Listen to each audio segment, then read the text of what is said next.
ગુજરાતને મુંબઈથી અલગ પાડી અને એનું એક સ્વતંત્ર ઘટક રાજ્ય બને એની સામે ગુજરાતના તમામ આગેવાનો અને એ વખતના ગુજરાતના સર્વોચ્ચ આગેવાન મોરારજી દેસાઈ એમનો ઘણો બધો પ્રખર વિરોધ હતો. એ વિરોધનું કારણ એ હતું કે 1960ના મે મહિનામાં ગુજરાતની પાસે પોતાના વિકાસના કોઈ સાધન ન હતા અને આ રીતે જો ગુજરાતનું ઘટક રાજ્ય બને તો ગુજરાત કાયમને માટે ગરીબ અને પછાત બને એ ડર ગુજરાતના તમામ સમજદાર આગેવાનોને સતાવતો હતો. પણ ગુજરાત નસીબદાર હતું.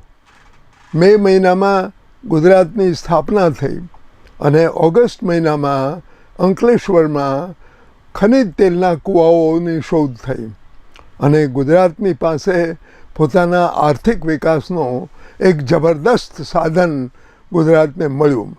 એટલું બધું એ સાધન મહત્ત્વનું હતું કે ગુજરાત આખા દેશમાં કેમિકલ રાજ્ય તરીકે પેટ્રોકેમિકલ ઉદ્યોગોના વિકાસ માટે વિખ્યાત છે અને ગુજરાતનો આર્થિક વિકાસ હરણફાળે થયો.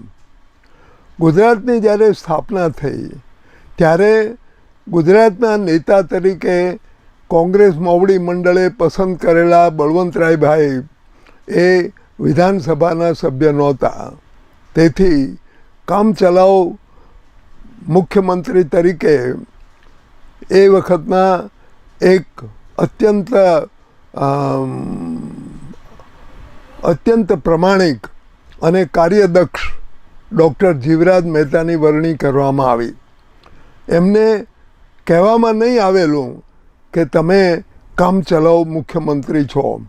એટલે 1962ની ચૂંટણી વખતે જ્યારે જીવરાજભાઈને કહેવામાં આવ્યું કે તમારે ચૂંટણી લડવાની નથી કારણ કે બળવંતરાયભાઈને મુખ્યમંત્રી બનાવવાના છે, એનો જીવરાજભાઈએ સખત વિરોધ કર્યો અને જીવરાજભાઈના વિરોધમાં મોરારજીભાઈના ટેકાથી જે આગેવાનોએ પોતાની ઉમેદવારી નોંધાવી હતી એ બધા જ આગેવાનોનો પરાજય થયો અને જીવરાજભાઈને મોટી બહુમતીએ કોંગ્રેસી આગેવાનોએ મુખ્યમંત્રી બનાવ્યા.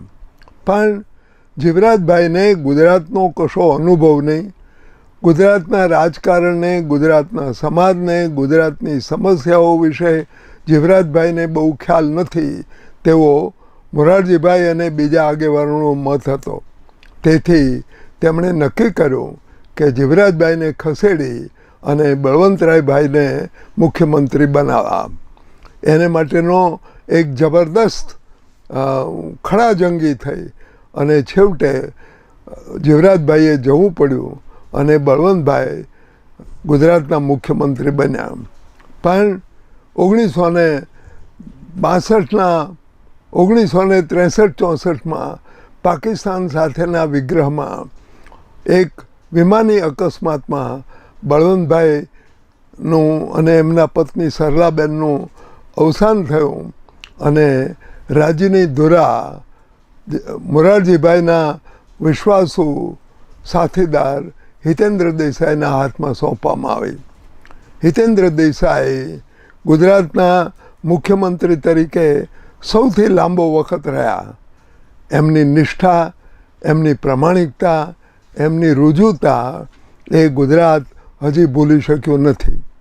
પણ 1959માં ગુજરાતમાં એક નવો પક્ષ ભાઈકાકા ભાઈલાલ દયાભાઈ પટેલ એમણે ઊભો કર્યો અને રાજાજીએ સ્થાપેલા સ્વતંત્ર પક્ષની શાખા ગુજરાતમાં શરૂ થઈ. એ પક્ષ એટલો બધો લોકપ્રિય બન્યો અને એને એટલી બધી બેઠકો મળી કે કોંગ્રેસનું અસ્તિત્વ જોખમમાં આવી પડ્યું અને એ વખતે